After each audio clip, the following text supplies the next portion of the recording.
thân rồi bị nhong đã sai sai trong lớp đó cả tô ô thiên bị chân quay và tay đôi chỉ cho và ớt lấy lòng son gõ quay mù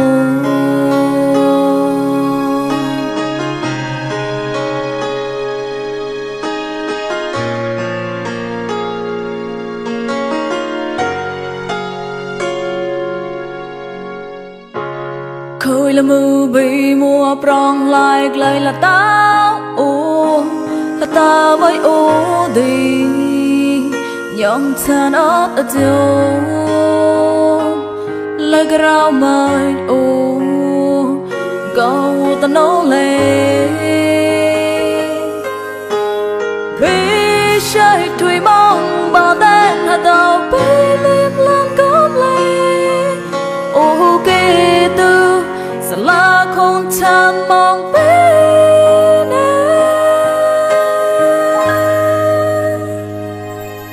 mưa hoa rào chan tan chan lại đôi môi kê ghét màn hà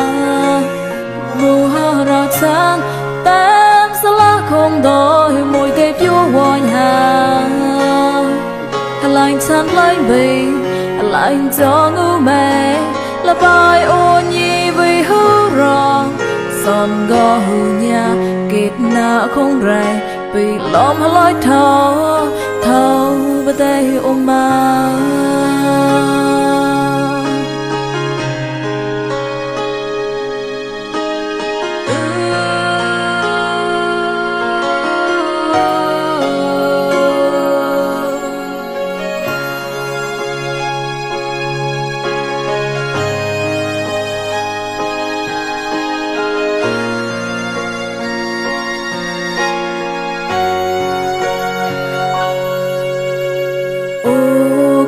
tam nhà bị thằng lo ô gạo sao quang bị ghé bao thao ra hữu xin bị sinh cho na sao quang arom bị ghé mệt mùa thao hiền ngu mẹ say khá hoài ô đã lom lại lên bị hư ba ga bị hư ta đưa bờ môi ghê sẽ lá không liên cha bị lệ lòng sao ô nào hỏi là còn ai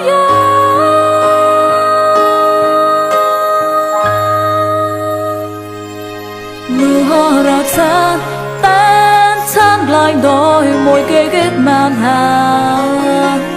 mưa hoa rào chan tem sẽ lá không đôi môi ghé phiêu hoài hà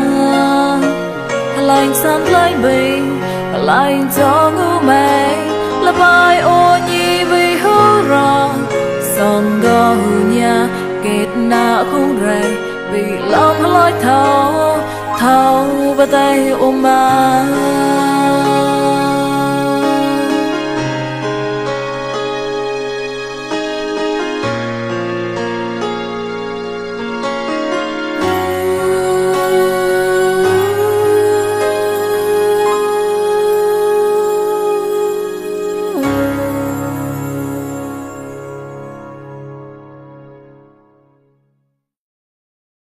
mưa hoa rào chan tan chan lại đôi môi ghê ghét màn hà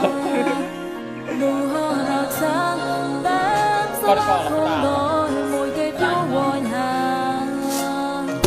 lạnh chan lấy bình lạnh cho ngủ mẹ là bài ô nhi vì hư rong lại ngay nè kết nạ không rày vì lòng hà lối thâu